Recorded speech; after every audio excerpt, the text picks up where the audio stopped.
Ulam tamang yan ni dumpling, sampung siomay. Bagya-bagya tama mo magsalita guys kasi may fried rice ko pa pala. Ne. Tapos atin tamong chili garlic. Ay ng pikalatan ko ne. Pintang pikalatan ko yan. Tintamong saging ng pamigluto kong chili garlic. Ang pamigluto kong fried rice naman yaman guys. Eh ba't kasi ay tagasawa ko. Otso yan yung kapogi. Ne. May ako ni Randy Boy guys. Buri-buri na ito. Pag ako sa may mapogi, ang pamacho. Buri-buri na kapad na. Ayan yung fried rice tamo. At saka itang siomay dumplings. So, wala siya. Kinyamuring kanya yan guys. Na? Mamangan na kami guys. Ayan yung ulam niya. Pero lidulo ko yun. Wala may dulo ko yan. Pero kaya mo marinade yan. Binarbecue ko lagi ang kawali. Malambot yun. Malambot kayo yan. Nyaman nyo.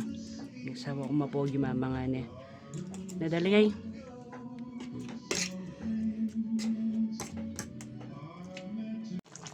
Manyaman ding ulam tamo na naman ngayon ni guys. Kalamungge. Manyaman sana kung purong kalamungge eh.